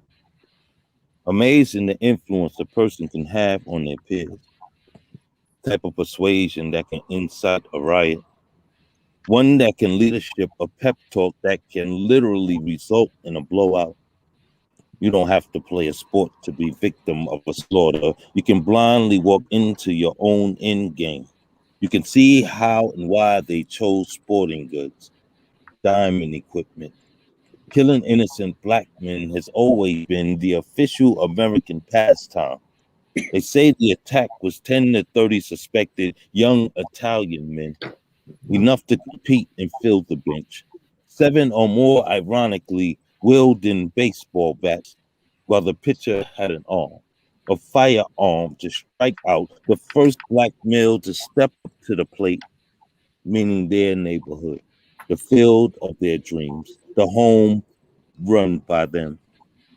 The train station just blocks away when daylight dug out their image from in the distance. All this because a girl chose the Negro League game her way out of a proposed relationship, claiming one for herself. Her own Jackie Robinson, one who would have her heart, as if a team captain of this caliber would allow for a stolen base. He wasn't about to drop the ball on this one. 2, 3, 4 apparently out of their league because their jerseys didn't match, meaning their skin complexion was too melanated to be from round here. So it must be them, the opposing team, the rivals that they were waiting for. And I figured you listen a little more deeply to the analogy of murder with baseball, but a brawl broke out. Bats were swung, because if they didn't already have the numbers, the aggression, the home field advantage over their unexpected victims, with every attempt to beat the pants off their opponents, the 7th inning stretch, a bat swung at them, a lopsided display of fists pop up, as if that wasn't enough to declare victory.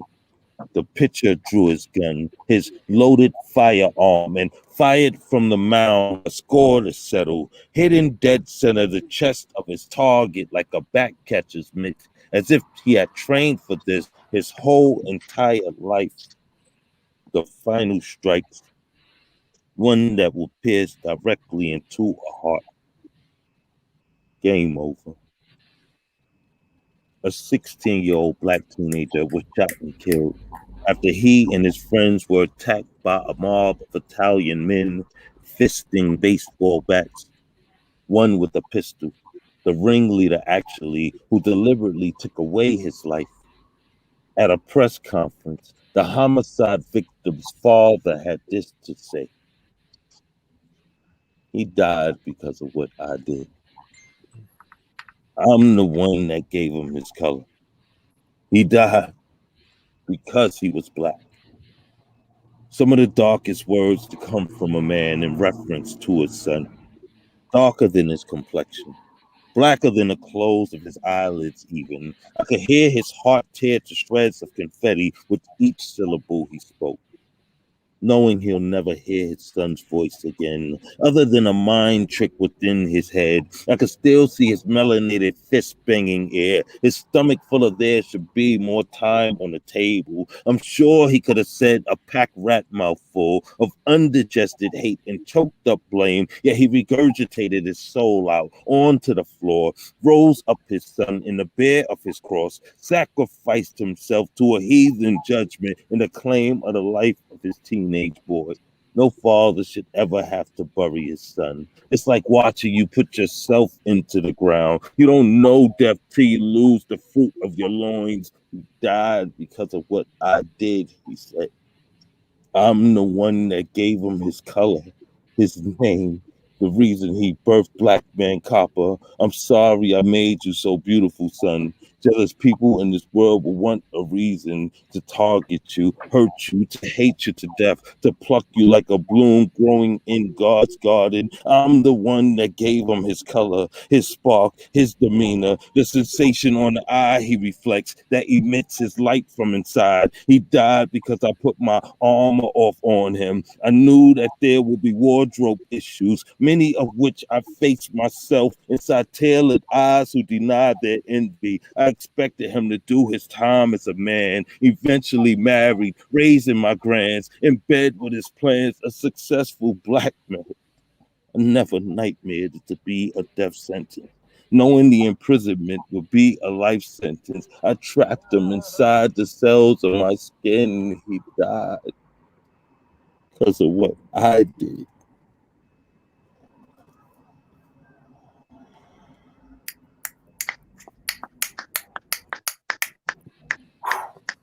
Man, bro, you got me thinking of my sons, man. Real talk.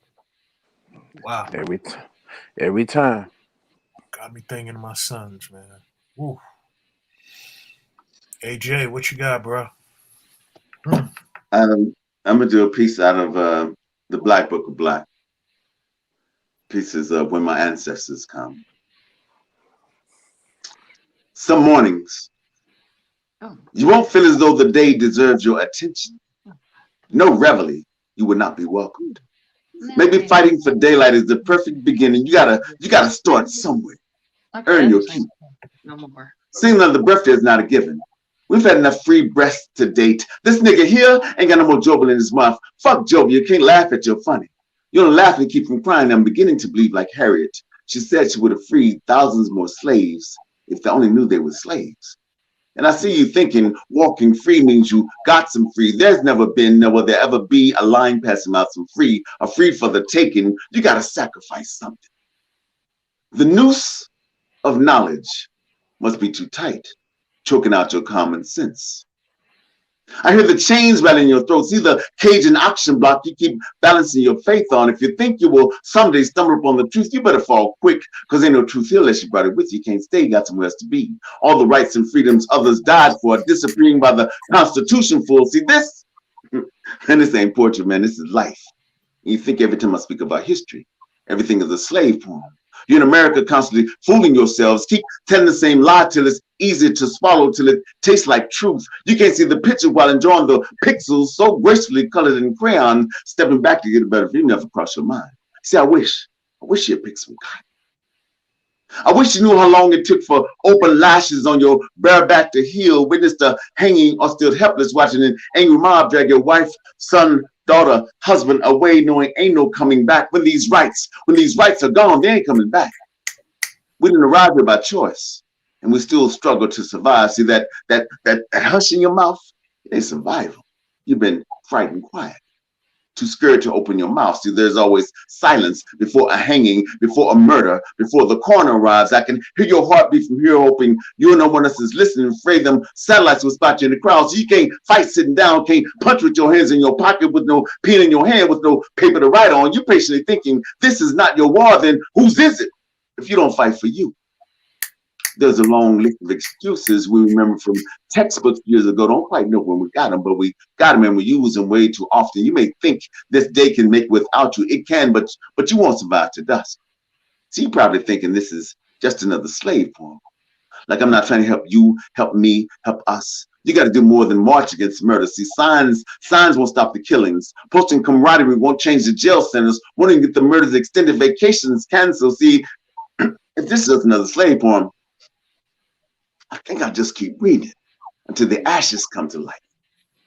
Until my ancestors come home, I bet they got some shit to say about this. They will see you consciously unconscious. Spitting bullshit, trying to sell some t-shirts, talking about I can't breathe, forgetting this system has been choking our ass for as long as we've been here, and we've always mattered to us. This ain't no slogan for fighting, ain't no song gonna make us dance better. This ain't no ballroom, it's a slaughterhouse. They killing in these streets. And you sitting in the comfort of your house. I wish my ancestors would come, set fire to the alarm clock in your bones so you could wake the fuck up and stop being so consciously unconscious. If this just another slave poem, I think you ought to listen. I think we ought to be screaming in unison. We should all know the words by now before we all be wearing chains again, singing old Negro spirituals with the course of which you'll overcome, and portrait venues singing about how we gonna get us some free.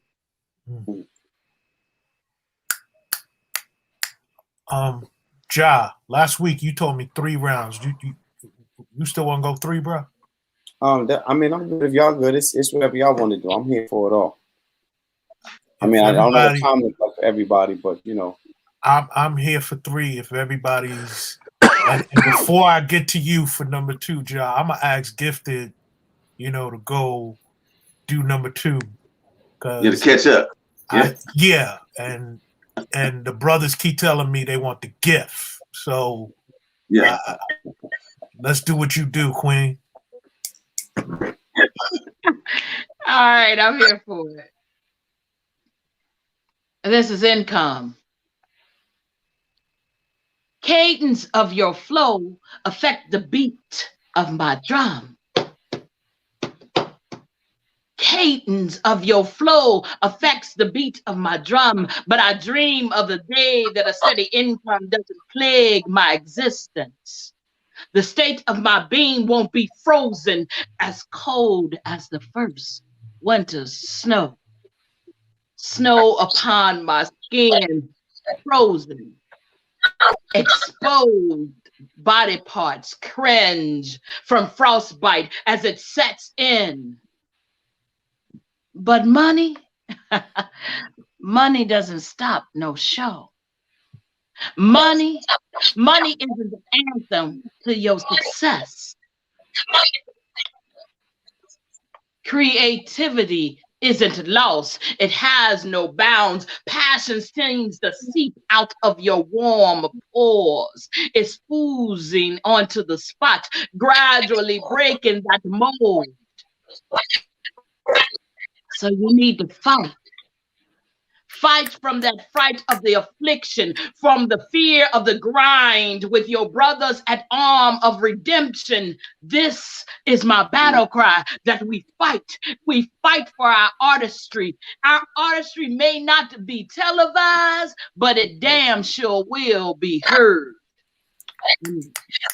And my drum, and your drum will beat, will strike, will batter, will thump against the grain of that inadequate flow of that income. And our voices will be heard.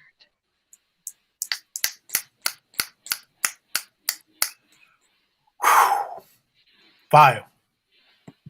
I'm burning up in this house, bro. And it's cold outside. So Ja, you keep warning me, huh? You keep warning me. You keep warning me, brother. You up, bruh. My man Ja. You should be in math class. You should be studying social studies and maybe learning the importance of wearing deodorant. You should be singing hip-hop songs and nervous about walking to middle school without a shower. You should be here, laughing, playing video games, and waiting for your favorite juice to sweet your palate. You should be here. You would be here if you were white. If you weren't born with that God-given melanin. If God didn't bless you as a black child, you would be here, pretty as the forgotten morning. Stretching your arms as the day greets your smile, you would be here, dear child, laughing, if not for racists. If police could be called to reckoning, if white America didn't hate the chocolate in your skin, you would be here. So I pray you are sleeping. Hopefully an angel's catching your tears before they fall to the clouds. I hope God whispers to you. Plays your favorite hip-hop songs when you miss your mom. Maybe he sings your mother's favorite song right before you sleep. I hope your father's face mirrors the clouds that call home now. Because you should be here. Celebrate a mustache, a deepening voice, towering over your sister, reminding her that sibling love is the everlasting reward. Dear child, you should be here. Learning how a man-child's footsteps call attention. How your presence staples the making of a true soldier. How black boys grow into free-thinking black men. But they took you away. Took that from you, made you a poster boy for another I Can't Breathe campaign, blamed you for their carelessness, said you were wrong for being a child, playing the same games children play, made it fit exactly what they've always called us. You could have been me. I could have been You, trophied into an American cinema, line for another media frenzy. They took you away from us. And then they justified again.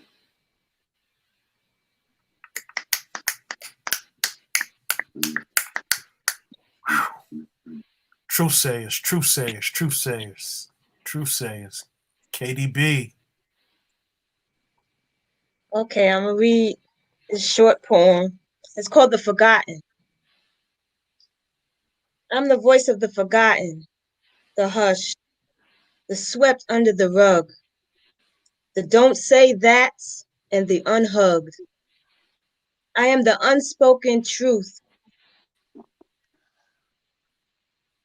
the dirt-covered roots, the unseen, the evidence, and the proof. I am the voice of the ignored and the used, the refused and the abused, the told to smile and don't be rude. I am the voice of the sacrifice, the more than nicers who cry with no pacifiers, the ones threatened in the dark for daring to spark. That's it. Yeah. Thank you. Thank you. Thank you. Your presence. Your presence. Thank you. Gemini.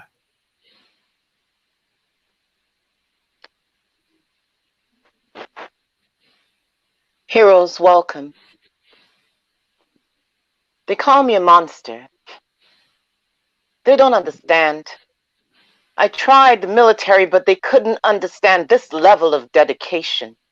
Besides, they weren't worthy anyway. They didn't get that this is a war. This is a fight, and we need every man that we can get. But nonetheless, I'm a soldier.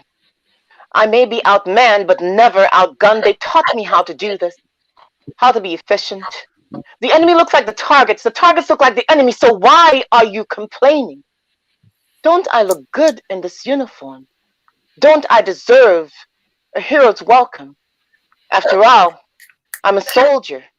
This is a war. It's thrilling. The chase, whether by foot or by car, I always get my man. I take no prisoners. Don't you get it?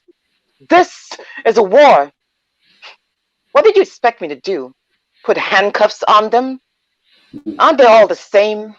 Aren't they all animals? The enemy? Just another target? You heard what the man said. Don't shoot until you see the whites of their eyes. And I saw the whites of his eyes. I watched the lights go out of them. Isn't that what a soldier is supposed to do? Aren't we supposed to take down the enemy, stare death in the face, to deliver it without flinching? Am I not efficient enough for you? Don't I deserve a hero's welcome? Wow.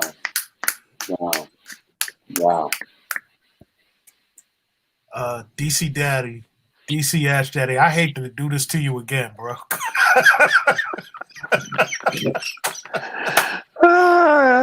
It's beautiful, okay. Gemini.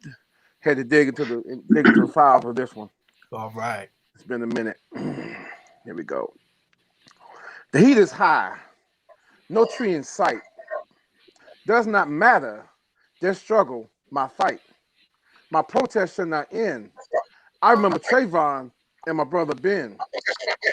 This hoodie I wear is for them. One trigger pull and the wrong one falls. Could be my son, the next one to fall. What the hell? So I protest for them, one and all. I'm a man who grew up alone. No physical mentor to lead the family throne. I walk these streets with anger in my pit, searching for the man in the picture. I would not quit. I want to know his thoughts, hear about his life. Help me break this cycle so my child will not be raised by just my wife. But still I'm in solitude by one simple phone call. Tears fall as I glance at the picture of him on the wall. The clock is still ticking, but the clock is still ticking, but broken is my hourglass. I lost the last connection to my past. I stopped at the thrift store to get his last black suit, a brush for his hair, and a black tie too. Hold on, his black tie too. As I address him, we will have a one-way conversation. I will never know his wisdom transition with him. My love for him is eternal. Another reason to wear this hoodie is seen. That's that piece. That's that piece. Man, fire. Yeah. Thank you. Man, it's speaking of what we're in, everybody, and all in one accord, which I love. And you know what I also love about Poets is we are a supportive community, right? We encourage, uplift, and support one another. So that I love. I love it. Witz, man, we got a dark screen, but we can still hear you, fam. Yeah, I apologize for that. My phone died on me, and I'm on my laptop, and I don't know why it's not giving me a picture, but you good. I'm here for it all, man. Fire coming out. I can see your images. Shout out to everybody. I can see the images you said. That's fire you seeing, right? That's it. We'll catch these clips. It was a lifetime ago. I remember it like the last day. Playing with my little sister in our yard was the most we can do back then, because wandering too far from home was as dangerous as lamb straying away from the youth. It was a lifetime ago. I remember it like the last day. The last time me and sister played. The first time the neighbors' daughters approached us. 14 years of age when they asked me, do I know where they could find some flour? Although I told them I didn't know, that wouldn't stop their search. They said they knew it was somewhere, down by the train tracks. That's what they told us as we headed to our home. That night, dinner was interrupted. An urgent knock at the door. 2 young white girls had reportedly gone missing. I told Dad I had seen 2 girls earlier in the day where they said they were headed. My father, skipping supper after a long day's work, set out to help find the missing girls. It never crossed his mind that skipping a meal meant he may never get to break bread with his son again. The next morning, another visit. 2 white police officers. Mom was visiting her sister while Dad was at work. To their serendipity, for it was me they wanted to talk to. They told me they found her, the missing girl, right where I said they would be. I had no bearing on the weight of his words at the time. I asked if they were okay. One said they were dead. Both poked in the head with a railroad spike. You're in a lot of trouble, he told me. The racism in his eyes stabbed at my life from the moment they arrived. Rushed to the ground, they handcuffed me, took me to the jailhouse, charged me double homicide. I remember it like the last day. The last time 14 was considered a youthful age. 81 days later, in a trial by jury, the officers insisted I confess the crime to them. My parents, threatened by an angry mob seeking vengeance, weren't even allowed to be in the courtroom. After a 3-hour trial, I was found guilty. The all-white jury deliberated for a lengthy 10 minutes before sentencing me to execution by electric chair, scheduled for that very same day. When they couldn't strap me in the chair properly, they decided the Bible I was carrying would make for good leverage. My family had not seen me till my deceased body, charred from Old Smoky, was placed in open coffin.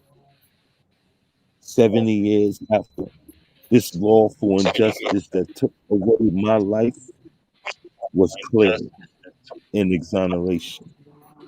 If only they could reverse my death like them charges. I remember it like the last day. The last time 14 years of age. what's innocent.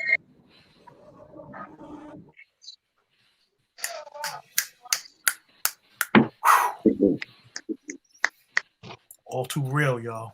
All too real. AJ. I guess I come from the Black Book of Black again. One of my favorite pieces out of the book, Tyler, is "This is what happens when you bootleg freedom."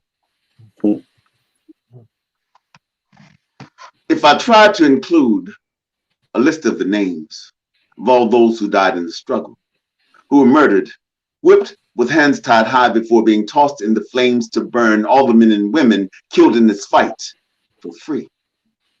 It will begin with the person who saw the first ship approaching, coming over the horizons right off the coast of home. This is before we became food for sharks. Before we never had a chance to say our goodbyes to those too weak to travel for months, living in 3 cubits in darkness under the decks of boats we are still too afraid to pronounce the names of. Before the forced separation of families, before we grew by color, light and dark, before the changing of our names, long before cotton, cane, whips, and chains, before any means necessary, before we had that dream. So I got to tell this story because I know you won't listen, because pain often sings off key. The music of slavery is too hard to dance to. The songs the slaves sung were too hard to dance to. Ran out of check and out of jive years ago. You just watch me walk. You will know we arrived here with rhythm in our bones. See, there's a stack of mildew picket signs resting in the backyard underneath the shade tree, awaiting the next call to arms. See, we's got good feet.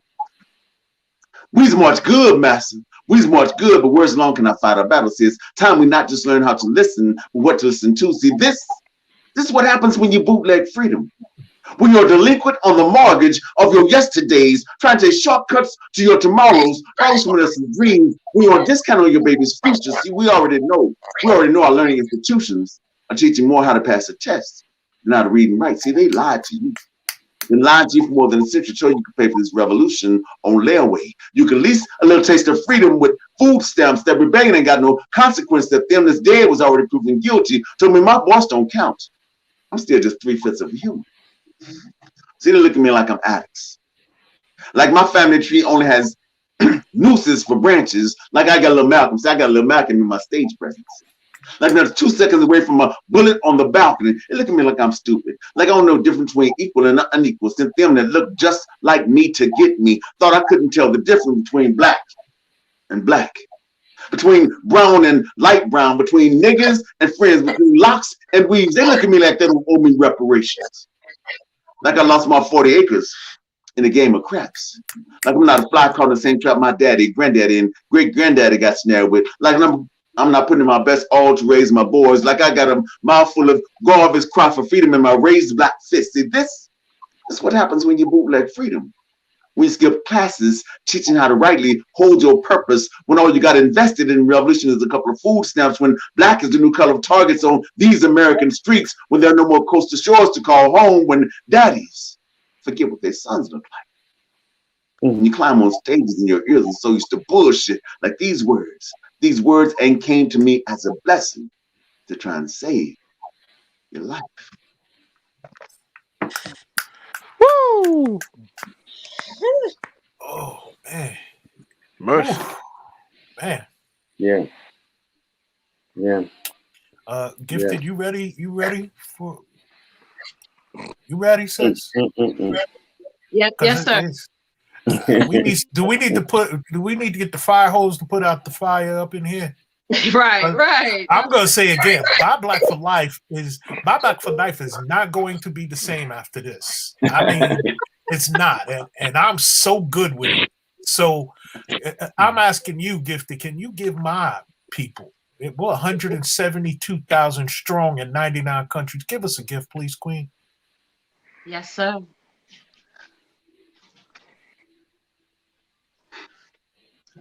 They see you. Eyes always upon you, mimicking, admiring, staring, and modeling you. Don't be nervous. Be you.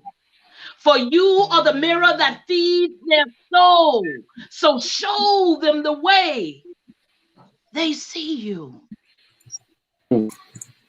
They see you. Eyes always upon you, mimicking your moves, admiring your shape, staring at your style, modeling your ways.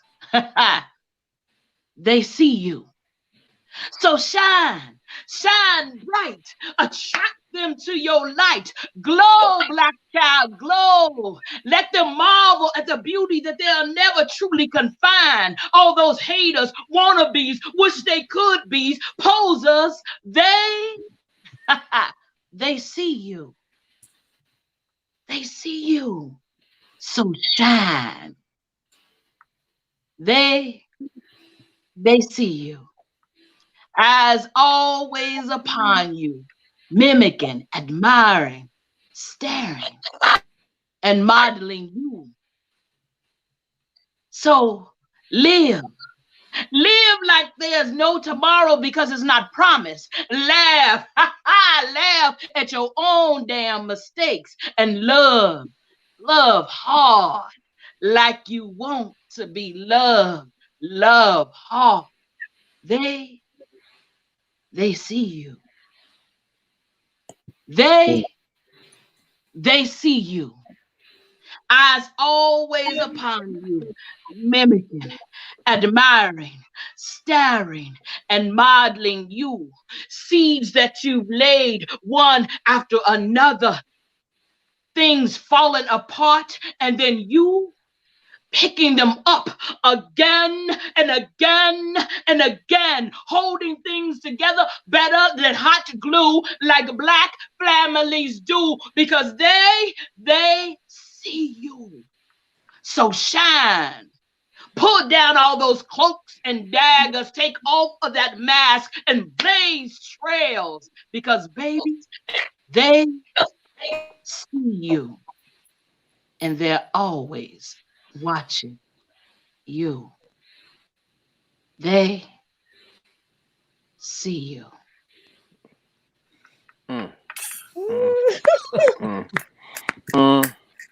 Was she in our conversation from earlier, brothers? Josh, she was in our conversation. I don't remember her even being here when we was talking about watching us and seeing us. It must have been like when I stole that line from AJ. She just grabbed it out. And thank you, Queen. Ja, close us out, brother.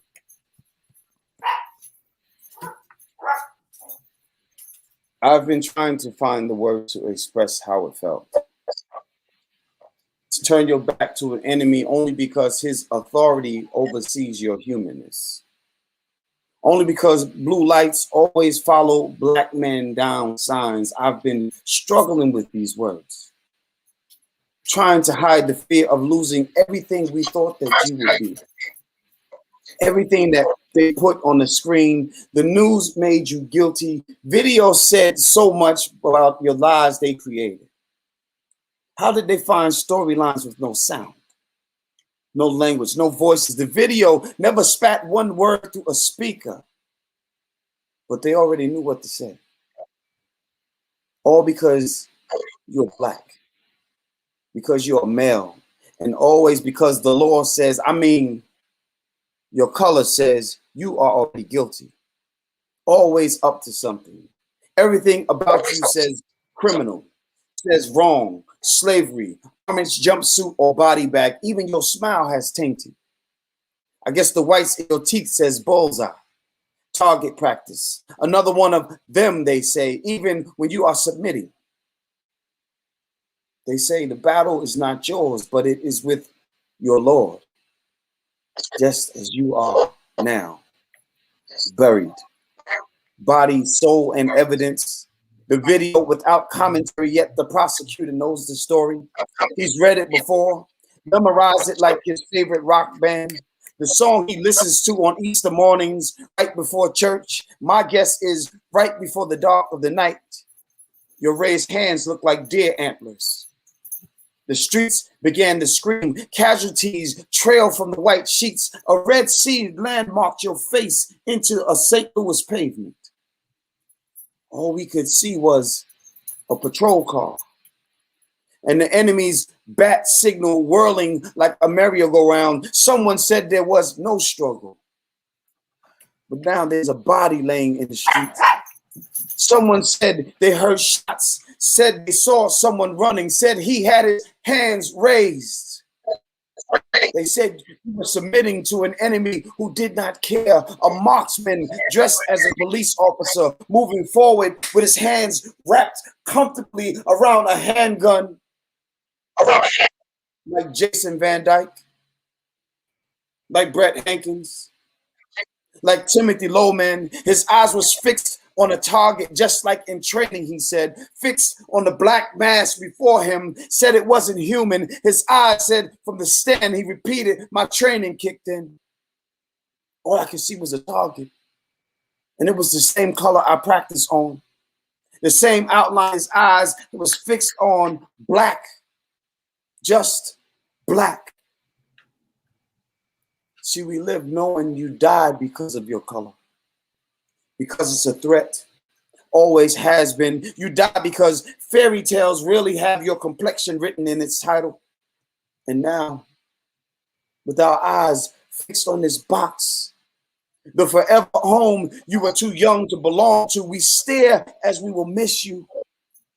It was one of the biggest smiles erased from forever. We will never forget you. And with your wings, your beautiful wings and your beautiful black skin, we will love you forever, dear brother. I don't know what to say, but I know what they've done. I know they robbed us again. A black hold another future as if we picked them from southern maple trees, dear Mike. I hope you can still hear me and hope that you know we will forever miss you. And may you forever fly free. Mm. Mm. Mm. Wow. Bruh. This week was top last week, and I didn't know that we could. So, wow. Poets, first of all, I want to thank each of you for blessing my platform, our platform, with your presence and with your words. I'm humbled because who you are is the epitome of Black excellence, every one of you. And I want to thank you, brother Coach Ja. You had a vision for this, and you said, I got you, bruh. I love you, brother. And we will be back again next week. And thank you all. I hope you have a wonderful evening. The poets have laid it down for the night. Stay blessed, stay safe, stay alive. I hope to see you all back here next week. For the love of our people, Buy Black for Life. Yes. Buy Black for Life. Yes. Appreciate you, brother. Thank you for the platform. Thank you for the platform. Yes, thank you. Thank Man, you it's for always having a me. blessing to hang out with you, man. Always a blessing, man. Love y'all. Love y'all. This is an amazing platform. Thank you, Queens, for showing up. Appreciate you. Thank Appreciate you, Queens. Y'all were amazing. Thank you.